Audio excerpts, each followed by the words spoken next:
Machu Picchu es una increíble ciudadela construida dentro de un bosque de nubes a 2.700 metros de altitud. Fue utilizada por los incas como centro religioso del imperio en algunas etapas de su historia. Mucho se ha especulado sobre los verdaderos orígenes de este mágico lugar, quizá perteneciente a una avanzada civilización mucho más antigua que los propios incas. Sus increíbles muros de gigantescas piedras, ensambladas con tanta maestría como ingenio, son indicativos de que una alta tecnología fue utilizada para su construcción, y entre sus muros y calles todavía surgen misterios que son de difícil respuesta. Uno de los elementos imprescindibles de la ciudad es el agua, que junto con el sol son parte esencial de Machu Picchu. De hecho, el agua mana de fuentes y serpentea por canales, precipitándose en cascadas, haciendo que la ciudadela sea parte íntegra con este elemento fundamental para la vida, el agua. Pero hay un lugar en el que el agua tiene un propósito muy diferente a cualquier otro. En uno de los edificios conocido como la Casa de los Espejos de Agua, se pueden ver dos estanques circulares de granito tallados formando parte del suelo y que mantienen en reposo una fina película de agua. Por supuesto, las interpretaciones sobre este enigmático lugar son diversas y no se ponen de acuerdo sobre cómo los antiguos habitantes hacían uso de esos singulares espejos. Algunas teorías apoyan el uso astronómico para poder observar los puntos clave del ciclo solar. Otras, sin embargo, sostienen que estos estanques son simples morteros para moler el maíz o recipientes para albergar tintes naturales que ayudaban a colorear las telas. Por lo que la Casa de los Espejos podía ser un simple taller o un lugar ceremonial sagrado. Aunque quizás exista otra explicación, muy alejada de estas posibles hipótesis. Casualmente, los arqueólogos atribuyen al rey inca Pachacútec la construcción de Machu Picchu. El joven príncipe Titu Cuzi pasó a la historia como Pachacútec, que significa aquel que altera el espacio y el tiempo, y fue el gran transformador del imperio inca. La historia cuenta cómo los chancas, enemigos de los incas, asediaban la ciudad de Cuzco y habían hecho huir al rey inca Hatun Topac, Huiracocha inca, y a su hijo mayor Urco, heredero al trono. Sin embargo, su otro hijo, el joven Titu Cuzi, resistió e hizo frente al poderoso ejército de los chancas, que fueron vencidos tan severamente que la leyenda relata que hasta las piedras se levantaron para luchar a su lado. Esta batalla hizo que el rey Hatun Topac lo nombrara sucesor al trono, y así fue como el príncipe Titu Cuzi se convirtió en rey inca, transformándose en Pachacútec. El cronista español Sarmiento de Gamboa cuenta al respecto de esta batalla cómo durante el asedio de los chancas a Pachacútec se le presentó una persona en el aire como si fuera el sol, que le dijo que ganaría la batalla y le mostró un espejo en el que el joven inca vio todas las naciones que conquistaría en un futuro. ¿Quién se presentó ante Pachacútec flotando en el aire, haciéndose llamar Dios Sol? ¿Y el espejo con el que podía ver el futuro era algún tipo de tecnología que desconocemos? ¿Es posible que este dios fuera el responsable de transformar las piedras en los guerreros que ayudaron a vencer a los chancas? ¿Esos guerreros eran reales o se trataba de hologramas?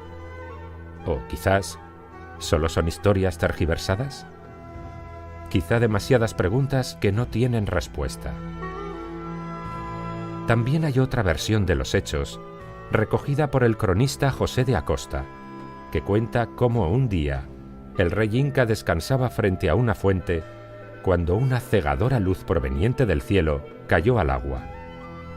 En la leyenda se describe el objeto como una tabla de cristal, dentro de la cual pudo ver la figura de un indio con la siguiente descripción: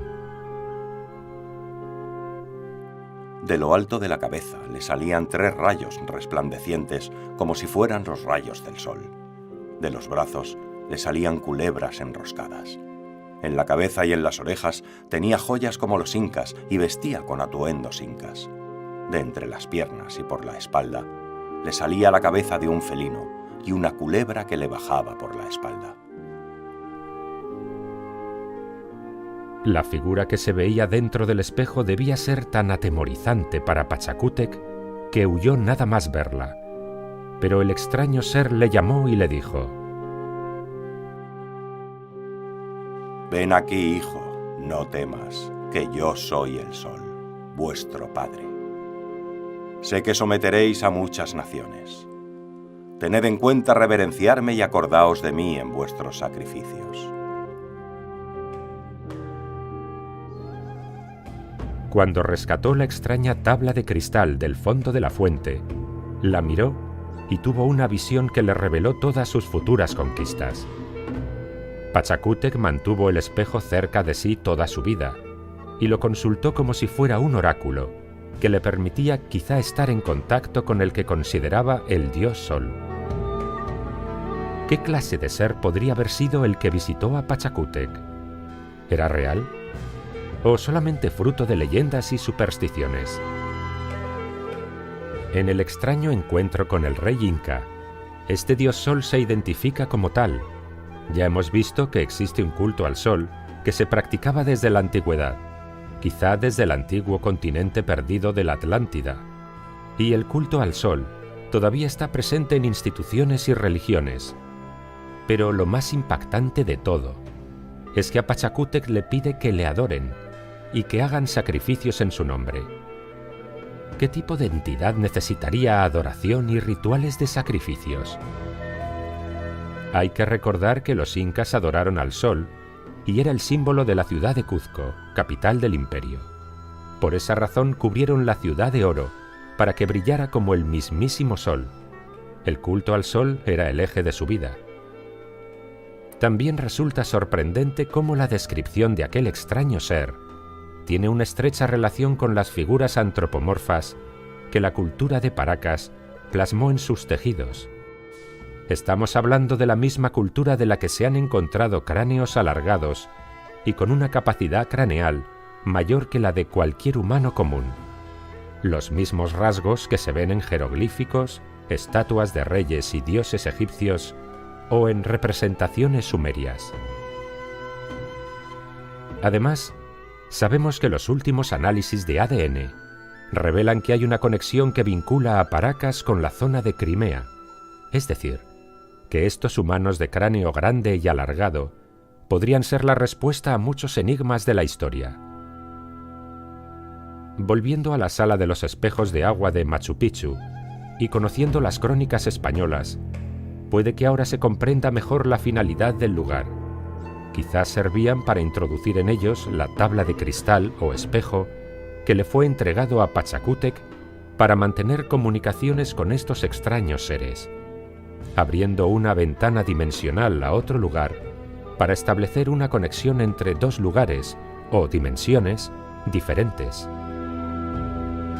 Esto, por supuesto, es solo una teoría, pero los incas eran conocedores de los diferentes mundos que integran la realidad, y al igual que todas las culturas anteriores a ellos, estos pueblos ancestrales conocían perfectamente su lugar y propósito en la Tierra. Su cosmovisión del universo estuvo dominada por 3 mundos paralelos: Uku Pacha, el mundo de abajo o de los muertos; Kai Pacha, el mundo del presente o de los vivos; y Hanan Pacha, el mundo de arriba o el mundo de los dioses. De hecho, los incas creían que algunos lugares de la Tierra podían utilizarse como portales para comunicar estos 3 mundos, y Machu Picchu es uno de los enclaves para acceder a los mundos invisibles. Uno de los puntos más importantes de la ciudadela son el Intihuatana, que en quichua significa donde se ata el sol. Se trata de un altar realizado en granito, ubicado en un lugar predominante y que termina con forma de obelisco en la parte central, que resulta parecido al que domina en lo alto de la montaña de la ciudad de Petra, en Jordania, utilizado para los sacrificios en honor al dios hebreo. Pero quizá el lugar más misterioso de la montaña sagrada sea el llamado Templo de la Luna, ubicado en el Huayna Picchu, a 300 metros por encima del resto de la ciudad. Construido al abrigo de la roca, perfectamente adaptado a las formas de una cueva natural, con bloques ensamblados, sin ningún tipo de mortero, y por supuesto, no hay ningún tipo de registro que indique para qué fue utilizado este santuario. Únicamente tenemos 4 puertas trapezoidales que no van a ninguna parte. Entonces, ¿por qué hacer este tipo de puertas? Podemos ver este mismo patrón de construcción en casi todos los templos antiguos repartidos por Perú. Todos cuentan con este tipo de puertas truncadas o selladas. Aquí es donde las teorías de las puertas dimensionales cobran vida. Quizá estos accesos trapezoidales se utilizaban como entradas para ir de un lugar a otro, tal y como aparecen en algunas representaciones sumerias.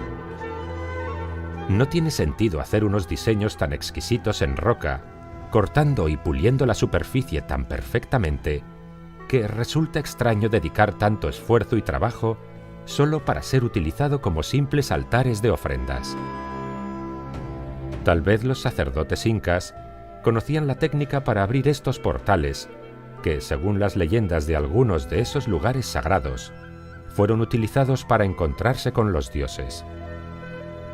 De momento, este misterio solo forma parte de las leyendas, aunque hay bastantes indicios que apuntan a que la historia de América del Sur, al igual que la historia antigua de todo el mundo, aconteció de una forma muy diferente a como nos la han contado, y quizá en un futuro no muy lejano podamos descubrir nuestro verdadero pasado.